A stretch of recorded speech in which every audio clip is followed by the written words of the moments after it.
কুস্তি United primary teachers welfare অ্যাসোসিয়েশনের পক্ষ থেকে আপনাদের সকলকে স্বাগত জানাচ্ছি। আমি ভাস্কর ঘোষ, সাথে আছে রঞ্জিত পণ্ডা এবং অনির্বাণ।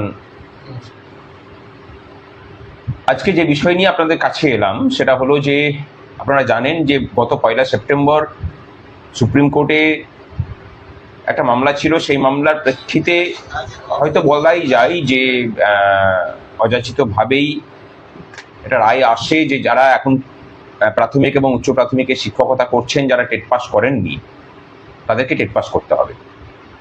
কতদিনের মধ্যে রঞ্জিত? 2 বছর, মানে 2 বছরের মধ্যে করে নিতে হবে। যেদিন এবং রায় বেরিয়েছে সেদিন থেকে 2 বছরের মাথায় আমাকে টেট পাস করে দিতে। আর ছাড় কারা পাবেন? ছাড় পাবে 5 বছরের কম, যাদের সার্ভিস লাইফ 5 বছরের কম আছে তারা ছাড় পাবেন। তা খুব স্বাভাবিকভাবেই এটাকে নিয়ে একটা উথাল পাতাল তৈরি হলো গোটা দেশ জুড়ে।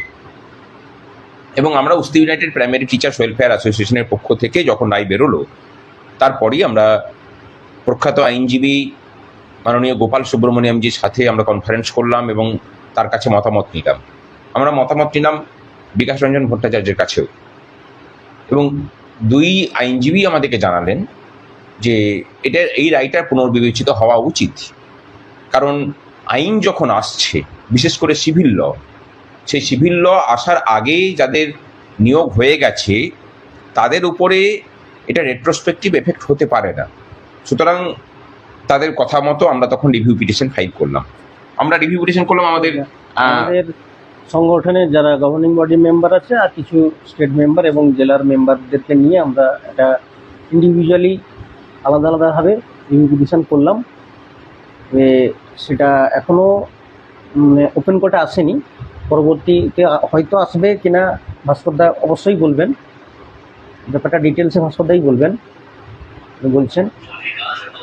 বিষয় হলো যে তখন আমাদের স্ট্র্যাটেজিক্যালি আমরা ঠিক করলাম যে আমাদের নেতৃত্বদেরকে দিয়ে আমরা একটা মামলা করাবো এবং সেই মামলাটা রিভিউ পিটিশন হবে।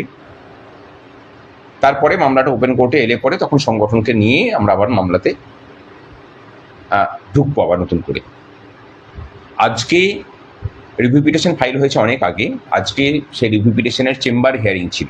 এটা কিন্তু মাথায় রাখবেন, চেম্বার হিয়ারিং মানে মাননীয় বিচারপতিগণ তাদের চেম্বারের মধ্যে সমস্ত রিভিউ পিটিশনগুলোকে নিয়ে, তাদের যেগুলো সামারি হয় সেগুলোকে নিয়ে তারা বসেন, দেখেন, তারপরে তারা বিচার বিবেচনা করেন যে সেগুলোকে, মানে রিভিউ মানে বুঝতেই পারছেন পুনর্বিবেচনার কোনটা, 1 তারিখে 1 সেপ্টেম্বরে যে রায়টা ছিল সেই রায়ের পুনর্বিবেচনা তারা করবেন কিনা, এবং সেই রায়ের পুনর্বিবেচনা চেয়ে রিভিউগুলোতে যে পয়েন্টগুলো তোলা হয়েছে সেই পয়েন্টগুলোর উপর ভিত্তি করে সত্যি করেই মামলাটার পুনর্বিবেচিত হওয়া উচিত কিনা তারা বিচারপতিরা সেটা বিবেচনা করেন।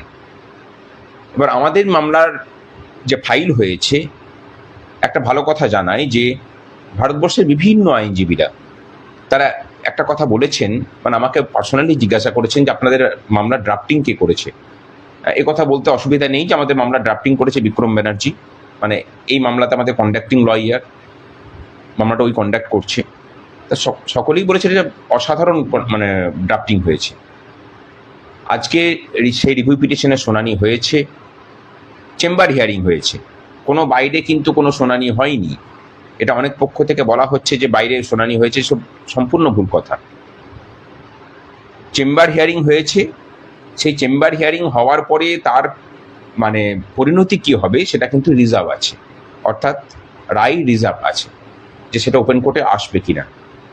কিন্তু আমরা যেভাবে মামলা মোকদ্দমা নিয়ে লড়াই করি তাতে একটা বিষয় আমাদের কাছে খুব পরিষ্কার হচ্ছে, আমরা বুঝতেই পারছি যে এই মামলাটা ওপেন কোর্টে আসতে চলেছে। তাই সকলে তৈরি থাকুন।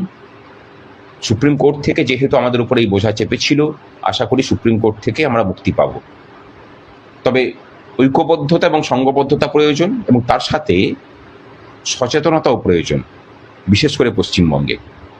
এখানে আপনি আমি বিপদে পড়লে আমাদের বিপদের আগুনকে আরও একটা গনগনে করে আমাদেরকে আরও কি করে ঝলসে মারা যায় তার প্রচেষ্টা কিন্তু সকলেই করেন। আপনি যখন জ্বলে মরে পুড়ে যাচ্ছেন তখন আপনাকে শীতল বাতাস দিয়ে কিভাবে একটু আরাম দেবে সেই মানুষের সংখ্যা কিন্তু খুব কম। আর আমরা সেই কাজটাই করি। নির্ভয়ে থাকুন, কথা দিচ্ছি যা কিছু হবে একসাথে লড়াই করেই আমরা এই বিপদের নদী পেরোবো। ভালো থাকবেন। একতাই বল, এটা সবসময় মনে রাখতে হবে। যদি আমরা ঐক্যবদ্ধ থাকি তাহলেই কিন্তু আমরা এই জয়টা ছিনিয়ে আনতে পারবো। অবশ্যই পারবো। আমরা প্রত্যেকেই ঐক্যবদ্ধই থাকতে হবে আমাদেরকে। একা একা কেউ কিছুই পারবে না, আমরা একা চেষ্টা করলে পারবো না। এই যে রিভিউ পিটিশন হয়েছে তার মধ্যে আমি একজন পিটিশনার, মানে উচ্চার নেতৃত্ব হিসাবে আমিও পিটিশনার। তো দেখা যাক কতটা আপনারা সঙ্গ দিন, কতদিন যাই দেখা যাক। আর এই লড়াইটা কিন্তু আমরা করছি শুধুমাত্র প্রাথমিক শিক্ষকদের জন্য নয়, লড়াইটা করছি প্রাথমিক শিক্ষক এবং উচ্চ প্রাথমিকের শিক্ষক শিক্ষিকা সকলের জন্য। ঐক্যবদ্ধ থাকুন, কথা দিচ্ছি সকলকে এই বিপদ থেকে রক্ষা করা যাবে। ভালো থাকবেন। ভালো থাকবেন, ধন্যবাদ।